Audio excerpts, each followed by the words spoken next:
Hello friends, welcome to my channel learning with Pushpanjali Chaliha और मैं हूं पुष्पांजलि चालिहा। जैसा कि आपको मेरे स्क्रीन में दिख रहा है कि पहली बूंद चैप्टर नंबर 3 ये मैंने निकाल के रखा है। ये क्लास 6 की हिंदी के बुक की है। यह एक कविता है। कविता हमें क्यों पढ़ाई जाती है? क्योंकि उसमें निहित रसानुभूति या सौंदर्यानुभूति कराना होता है। कविता में एक रस भरा रहता है, एक सौंदर्य भरा जो कविता की सुंदरता होती है उसका अपने मन की अभिव्यक्ति को कैसे करते हैं कविता के द्वारा।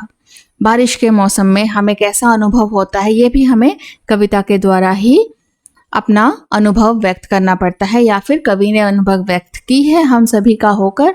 हम में से बहुत कोई ऐसा है जिन्हें इसी तरह का कुछ लगता है। तो ऐसा ही कविता हमें इसीलिए सीखनी चाहिए, उससे हमें अपने मन की बात को बताने में आसानी होती है।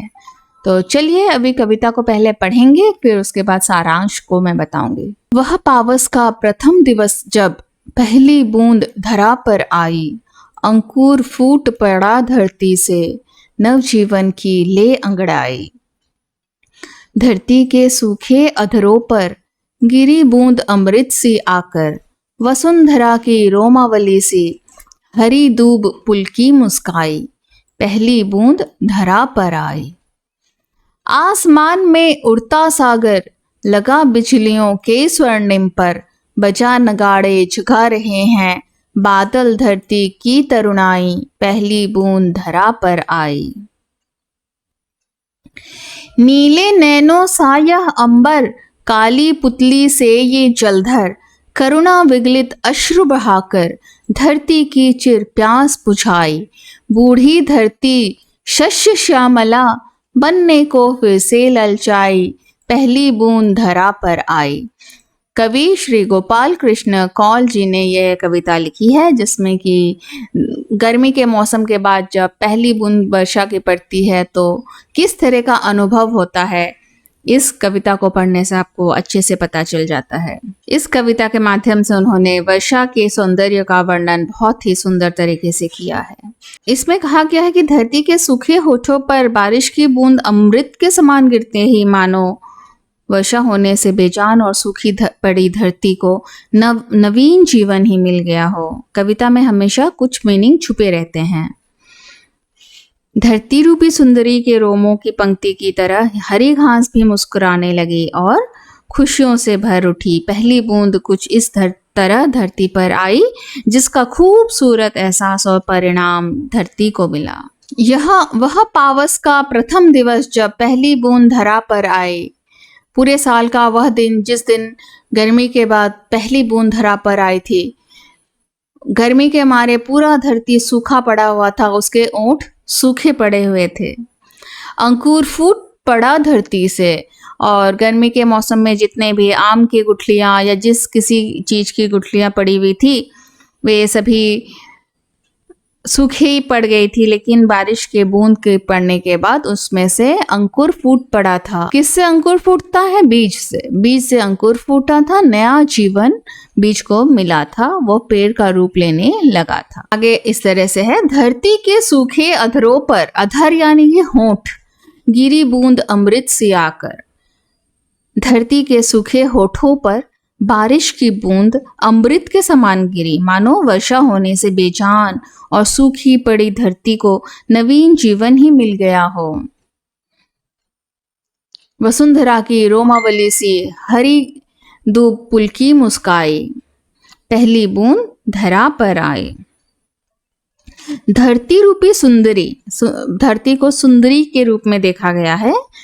धरती रूपी सुंदरी के रोमों की पंक्ति की तरह हरी घास भी मुस्कुराने लगी तथा खुशियों से भर उठी। रोम रोम, धरती की रोम रोम को सुंदरी की रोम बताया गया है, और वह भी घास को रोम रोम कहा गया है। और घास में भी इस तरह से जान आ गई थी जैसे कि घास मुस्कुराने लगी हो जब धरती पर पहली बूंद पड़ी थी।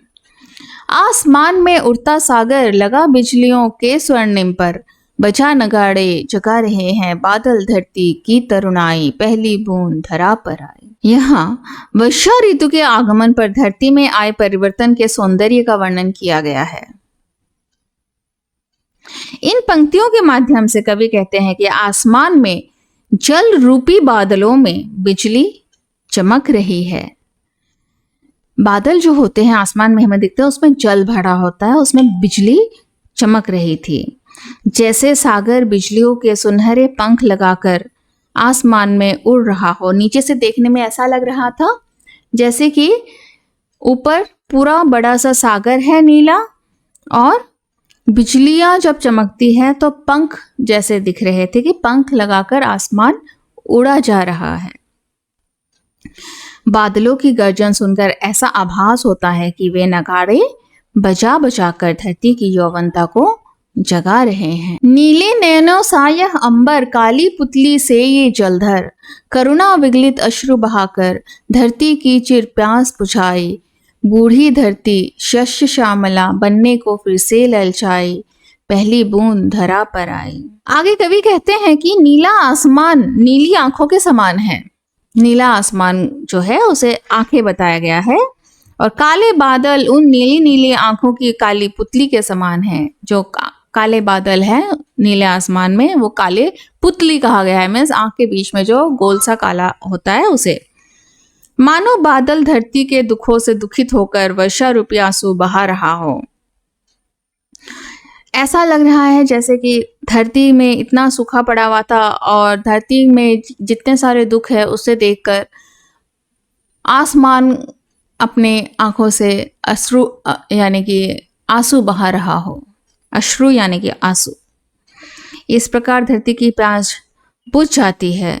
वर्षा का प्रेम पाकर धरती के मन में फिर से हरा भरा होने की इच्छा जाग उठती है। पहली बूंद कुछ इस तरह धरती पर आई, जिसका खूबसूरत एहसास और परिणाम धरती को मिला। बूढ़ी धरती शस्य श्यामला बनने को फिर से ललचाई, पहली बूंद धरा पर आई। मीन्स बहुत दिनों की बारिश ना मिलने की वजह से जो धरती सूखी पड़ गई थी, उन्हें फिर से शस्य श्यामला होने का मन में आया, फिर तरुणी बनने को चली। तो इस तरह से बारिश के मौसम को कितने अच्छे से बखाना है कवि ने। अब इसमें कवि से परिचय कराया है।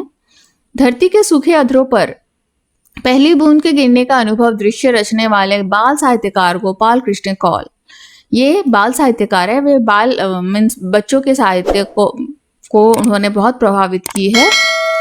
उनका जन्म 1923 में हुआ था और उनका देहांत 2007 में हो गया है। बच्चों के लिए देश प्रेम, प्रकृति और जीव जंतु से जुड़ी बहुत सी मनोरम कविताएं लिखी है इन्होंने। अपने एक अन्य कविता हम कुछ सीखे में वे कहते हैं, देश हमें देता है सब कुछ, हम भी तो कुछ देना सीखें। बहुत अच्छी अच्छी कविताएं उन्होंने बच्चों के लिए लिखी हैं। अब इस कविता का मूल उद्देश्य क्या है? कविता के कई अलग अलग उद्देश्य हो सकते हैं, आप अपने विचार भी रख सकते हैं इसमें। यह आत्मा अभिव्यक्ति का एक रूप हो सकता है, दुनिया की सुंदरता का वर्णन हो सकता है, मनोरंजन का एक साधन हो सकता है, या फिर एक शिक्षण उपकरण भी हो सकता है। इससे हमें ये शिक्षा मिलती है कि हमारी धरती को पानी की बहुत ही आवश्यकता है। तो इस तरह से पहली बूंद के बारे में हमें बहुत अच्छा लगा। आप लोग इसको कंठस्थ करके कहीं पे भी सुना सकते हैं। इसको कविता को जब आप पढ़ते हैं बहुत ही तेज आवाज में पढ़िए, हमेशा आवाज को ऊंची रख के पढ़िए, तो कविता ज्यादा अच्छा लगता है, और जरूर याद कर लीजिए। सो धन्यवाद। आप लोगों को मेरा वीडियो कैसा लगा जरूर बताइएगा, और इसके प्रश्न उत्तर आपको इसके बाद ही वीडियो आ जाएगा। आप लोग अगर बेल आइकन को दबा के रखे हैं तो आपको उसका नोटिफिकेशन जरूर मिल जाएगा। Thank you.